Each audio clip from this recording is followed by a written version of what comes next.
ભાણવડ ખાતે આત્મહત્યા કરનાર ખેડૂતના પરિવારજનો સાથે ઈસુદાન ગઢવીએ મુલાકાત કરી છે. મૃતક ખેડૂતના પરિવારજનોને ઈસુદાન ગઢવીએ પ્રાર્થના ફાઉન્ડેશન દ્વારા 1 લાખ રૂપિયાની સહાય કરી છે. લોનના દબાણ અને પાક નિષ્ફળ જતા કરશનભાઈ નામના ખેડૂતે જીવન ટૂંકાવ્યું હતું. મૃતક ખેડૂતનો દીકરો ધોરણ 11માં અભ્યાસ કરે છે. ખેડૂતની આત્મહત્યા બાદ તેના પરિવારમાં આવકનું કોઈ સાધન નથી.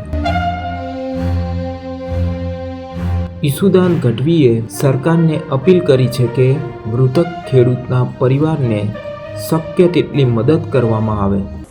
આજે જે ખેડૂતે કમોસમી વરસાદ થવાથી પોતાના ખેતરમાં જઈને જોયું, ઉપર આપને નીચે ધરતી જેવી હાલત હતી, કરશનભાઈએ ઝેરી દવા પીને જીવન ટૂંકાવ્યું છે. એમના પરિવારને આજે મળવા આવ્યો છું. રૂવાટા ઊભા થઈ જાય એવી સ્થિતિ છે. બેંકમાંથી ગોલ્ડ લોન લીધી હતી.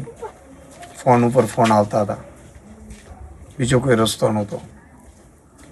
ભરી શકાય એવી સ્થિતિ નહોતી, કારણ કે પાથરા તરાતા હતા.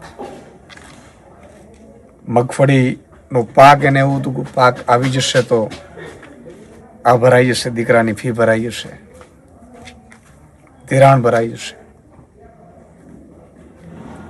એ પણ ન થઈ શકવા જેવું લાગ્યું અને એને જીવન ટૂંકાવી દીધું. આ એક કરશનભાઈની પીડા નથી. આજે ગુજરાતના 54 લાખ ખેડૂતો જે જમીન ધરતી ઉપર મા ઉપર નભી રહ્યા છે, બધાની હાલત આ છે. આજે એમના પરિવારને મળ્યો એક જ દીકરો છે, બા છે, કમાનાર કોઈ નથી. આ જમીન ઉપર 10 વીઘાની જમીન ઉપર એમનું ઘર ચાલે છે. કેવી કપરી પરિસ્થિતિ હશે. ત્યારે આજે સરપંચશ્રી છે, ના પરિવારજન છે. આજે મેં નક્કી કર્યું છે મિત્રો કે ઈશ્વરે ફૂલની તો ફૂલની પાંખડી, આપણે શું કરી શકીએ. અમે બધા બેઠા હતા, સરપંચશ્રીની બધાની એવી લાગણી હતી. ઈસુદાનભાઈ પરિવારમાં અત્યારે ખૂબ કપરી પરિસ્થિતિ છે અને આપણે શું એ ફરજ બને છે. ઈશ્વર નિમિત્ત બનાવે આપણે, પણ આપણે સૌની ફરજ બને છે. અને એટલે મેં આજે નક્કી કર્યું છે, પ્રાર્થના ફાઉન્ડેશન જે ચાલે છે અંતર્ગત એમના પરિવારને 1 લાખ રૂપિયો સહાય પેટે આપવાનું નક્કી કર્યું છે. આગેવાનો અને સરપંચશ્રીને સાથે મળીને. અને મિત્રો, હું બધાને અપીલ કરું છું, જે ખેડૂતોની પરિવારને પીડા સમજી શકે છે, જેમણે ભગવાને કંઈક આપ્યું છે, એ બધાને અપીલ કરું છું કે કરશનભાઈ ભલે વયા ગયા, પણ એમના પાછળના જે પરિવાર છે એ આપણી સૌની જવાબદારી છે.